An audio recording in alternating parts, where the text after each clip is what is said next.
بسم اللہ الرحمن الرحیم۔ الصلاۃ والسلام علیکہ یا رسول اللہ۔ السلام علیکم ورحمۃ اللہ وبرکاتہ۔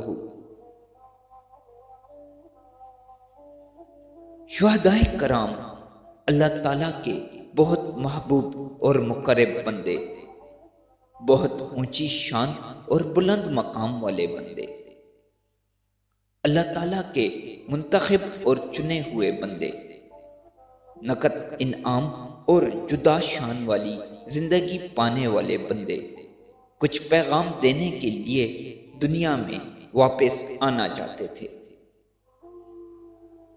مطالبے کی بنیادی وجہ ایک تو شہادت کی لذت اور کیف کو بار بار پانے کی تمنا اور ہرس تھی، اور ساتھ میں ابھی تک شہادت نہ پا سکنے والوں کو پیغام دینا بھی تھا۔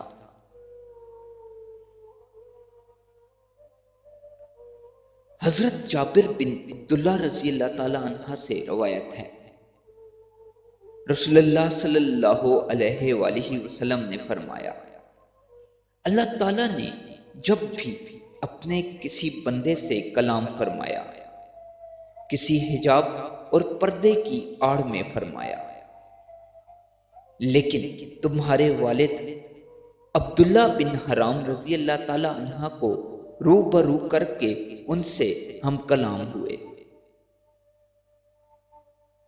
فرمایا، اے عبداللہ، مانگو، کیا مانگتے ہو؟ انہوں نے عرض کیا، یا اللہ، آپ نے ہمیں سب کچھ ہماری تمنا اور خواہش سے بڑھ کر عطا فرما دیا، اب اور ہم کیا مانگیں؟ فرمایا، نہیں، کچھ مانگو۔ ادھر سے بار بار اصرار اور ادھر عاجزی اور شکر کا اظہار، بالآخر عرض گزار ہوئے، یا رب، مجھے دنیا میں لٹا دیجیے تاکہ آپ کی راہ میں دوبارہ قتل ہو سکوں۔ فرمایا، یہ تو پکا فیصلہ ہو چکا کہ اس دنیا سے آج جانے والا پھر نہ لٹایا جائے گا۔ عرض کیا، پھر آپ پیچھے والوں کو پیغام پہنچا دیجیے۔ اللہ تعالیٰ نے سورۃ آل عمران کی یہ آیت نازل فرما دی، جو لوگ اللہ تعالیٰ کی راہ میں قتل کر دیے جائیں انہیں مردہ گمان مت کرو، بلکہ وہ زندہ ہیں، اپنے رب کے پاس سے رزق دیے جاتے ہیں۔ اللہ نے اپنے فضل سے جو انہیں دیا ہے اس پر خوش ہونے والے ہیں، اور ان کی طرف سے بھی جو خوش ہوتے ہیں جو ابھی تک ان کے پیچھے سے ان کے پاس نہیں پہنچے، اس لیے کہ نہ ان پر خوف ہے اور نہ وہ غم کھائیں گے۔ اللہ کی نعمت اور فضل سے خوش ہوتے ہیں، اور اس بات سے کہ اللہ ایمانداروں کی مزدوری کو ضائع نہیں کرتا۔ شہدائے کرام کی طرف سے 3 پیغامات ان آیات میں پہنچائے گئے۔ بل احیا، وہ زندہ ہیں، کوئی یہ کہے اور نہ سوچے کہ وہ مر گئے۔ تسلی ہے پسماندگان کے لیے جن کے دلوں میں خیال آتا ہے کہ ان کے پیارے مر گئے، جوانی میں چلے گئے، لذتوں اور مزوں سے دور ہو گئے۔ ان کے دلوں میں غم، حسرت اور افسوس آتا ہے۔ انہیں بتا دیا گیا ہے کہ غم نہ کرو، وہ زندہ ہیں۔ ایک بہترین اور اعلیٰ زندگی جو عند ربہم، ان کے رب کے پاس ہے، یعنی اس میں اب ان سے کوئی گناہ، کوئی غلطی سرزد نہیں ہو سکتی۔ پاک صاف زندگی ہے، کیونکہ دنیا میں نہیں، اللہ تعالیٰ کے پاس ہے۔ ہر غم، پریشانی، تکلیف اور مشکل سے آزاد زندگی ہے، کیونکہ رب کے قرب والی زندگی ہے۔ اور تمہیں افسوس کیوں ہے کہ وہ نعمتوں اور لذتوں سے کٹ گئے؟ وہ تو یرزقون، خوب مزے مزے کا رزق پا رہے ہیں، اور جن نعمتوں میں ہیں وہ بھی دنیا کی طرح فانی نہیں بلکہ دائمی ہیں، کیونکہ وہ نعمتیں عند ربہم، ان کے رب کے پاس ہیں۔ وہ جنت میں خوب گھومتے ہیں، فارحین، خوش باش ہیں۔ تم یہی تو چاہتے ہو کہ تمہارے پیارے ہر حال میں خوش رہیں، ان کی خوشی کی طرح خود غم اور تکلیف بھی اٹھا لیتے ہو، لیکن انہیں پوری طرح وہ خوشیاں نہیں دے پاتے جو وہ چاہتے ہیں۔ یا تم چاہتے ہو جبکہ وہ وہاں یقینی طور پر خوش ہیں تو تم بھی ان کی خوشی میں خوش ہو جاؤ۔ انہیں اس خوشی کے حصول کی تمنا تھی، وہ اس خوشی کو پانے کے لیے بے تاب رہتے تھے۔ ان کے دل اس کی خواہش میں تڑپتے تھے۔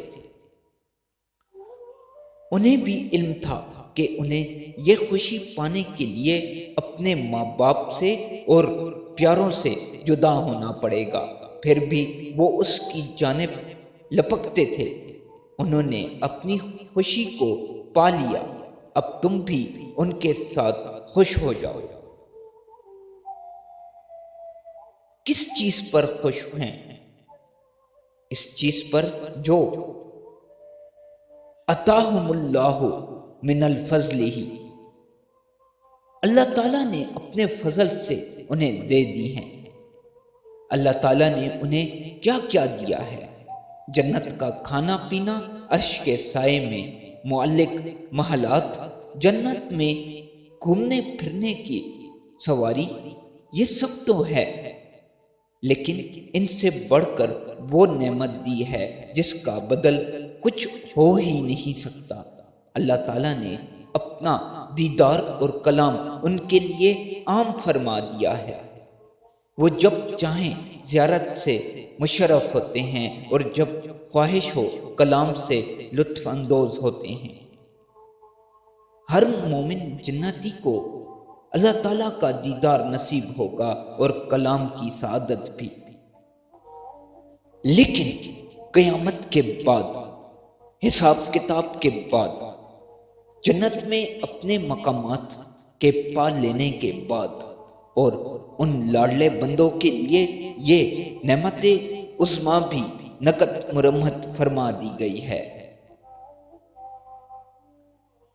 ان دونوں پیغاموں میں ترغیب ہے باقی مسلمانوں کے لیے کہ جو چاہے موت کے ساتھ ہی ایک عالیشان زندگی پالے، مزے مزے کے اس ماحول کا حصہ بن جائے اور نقد دیدار کا لطف اٹھائے، وہ اس راستے کو اختیار کر لے، دل کو شوق شہادت سے سرشار کرے، یہ نعمت رو کر مانگے، اسے اس کے میدانوں میں تلاش کرے، اسے پانے کے اسباب مہیا کرے، خود کو ہمہ وقت اس کے لیے تیار رکھے، ہلکا پھلکا رہے، ذمہ داریوں اور حقوق کے حساب کتاب برابر رکھے، لین دین صاف ستھرا رکھے، اور دنیا میں اس مسافر کی طرح جیے جو کسی ایسی منزل پر ہو جہاں دل بستگی کا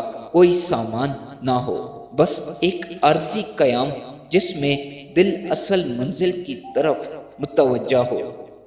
جب اسی طرح چلتا چلتا وہ بھی آ جائے گا تو خود کو اسی حال میں پائے جو ہمارا بیان کیا جا رہا ہے۔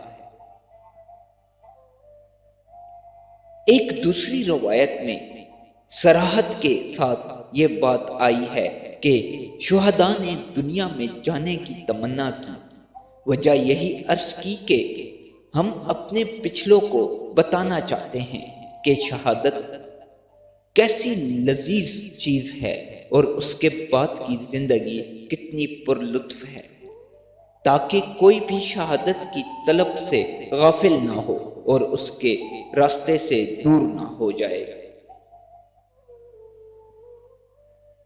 تیسرا پیغام بطور خاص ان بھائیوں کے لیے ہے جو ان کے راستے پر چل رہے ہیں لیکن انہوں نے ابھی اس منزل کو نہیں پایا۔ بہت قیمتی اور تسلی بخش پیغام ہے اور مجاہدین کے حوصلے بلند کرنے اور انہیں راہ عزیمت پر گامزن رکھنے کا بہترین نسخہ بھی۔ وہ اللہ تعالیٰ سے اپنے پیچھے رہ جانے والوں کے لیے خوشخبریاں حاصل کرتے رہتے ہیں، یعنی ان کے پاس بھی دنیا میں ان کی راہ چلنے والوں کا ذکر ہوتا ہے۔ وہ اللہ تعالیٰ سے ان کے لیے سفارش کرتے ہیں اور ان کے لیے بھی یہی انعامات ملنے کی خوشخبریاں حاصل کرتے ہیں۔ وہ اللہ تعالیٰ کے لاڈلے اور پیارے بندے ہیں، انہوں نے اپنی سب سے قیمتی متاع جان قربان کر کے یہ مقام قرب پایا ہے۔ اللہ تعالیٰ خود ان سے ان کی تمنائیں پوچھتے ہیں، ایسے میں وہ یقیناً پیچھے والوں کے حق میں ان کی سفارش کو بھی رد نہیں فرماتے، اور شہداء تو باوفا لوگ ہیں، وہ بھی یقیناً ان لوگوں کو وہاں فراموش نہ کرتے ہوں گے جو ان سے محبت کرتے ہیں۔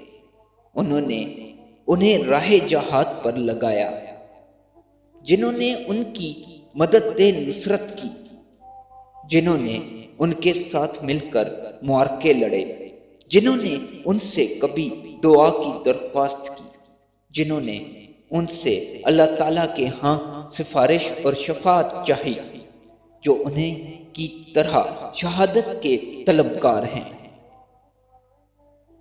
سو مبارک ہے ان تمام لوگوں کے لیے جو شہداء کے ساتھ وابستہ ہیں، ان کے کام کے ساتھ وابستہ ہیں، ان کے طریقے پر گامزن ہیں، ان کے سفارشی اللہ تعالیٰ کے ہاں ہیں اور مقبول سفارشی ہیں۔ وہ سفارش کرتے ہیں کہ ان کے پچھلے والوں پر خوف نہ ہو، وہ امن سے رہیں اور انہیں عافیت اور سلامتی ملے۔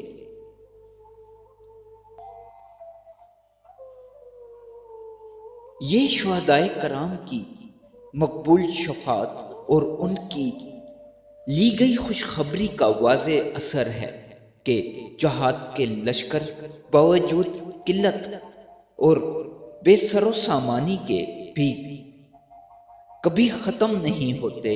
ان کے خلاف کتنا زور صرف کیا جاتا ہے، کتنی قوت اور جبر بروئے کار لائے جاتے ہیں، کس طرح کے ناپاک منصوبے انہیں مٹانے کے لیے گڑھے جاتے ہیں، لیکن سب ناکام ہوتے ہیں اور جہاد جاری رہتا ہے۔ کیسے سخت حالات آتے ہیں، ہر طرف اندھیرا چھا جاتا ہے، روشنی کی کوئی کرن نظر نہیں آتی، بس یوں لگتا ہے کہ جہاد کے نام لیوا آج ختم، بالکل ختم، لیکن پھر بھی ایک جماعت حق پر قائم رہتی ہے اور قتال کے عمل کو جاری رکھتی ہے، اور ان کا کام کوئی روک نہیں پاتا۔ ان کے محاذ بھی آباد رہتے ہیں، ان کی دعوت بھی جاری رہتی ہے، ان کا نظریہ بھی سلامت رہتا ہے، اور ان کی محنت بار آور ہوتی ہے، کیونکہ ان کے اپنے لوگ، اپنے سفارشی اللہ تعالیٰ کے ہاں ہیں، اللہ تعالیٰ کے خاص قرب میں ہیں، قرآن بتا رہا ہے کہ وہ انہیں بھولتے نہیں، وہ ہر طرح کی نعمتیں پا کر اور اپنی مطلوبہ منزل سے ہمکنار ہو کر بھی انہیں فراموش نہیں کرتے، ان کی فکر کرتے ہیں اور ان کے لیے خوشخبریاں لیتے ہیں۔ اور سب سے پہلی خوشخبری ہی اتنی عظیم، اِنَّ لا خوف علیہم، اب انہیں کون ڈرا سکتا ہے، کون انہیں ان کے راستے سے ہٹا سکتا ہے؟ کوئی بھی نہیں۔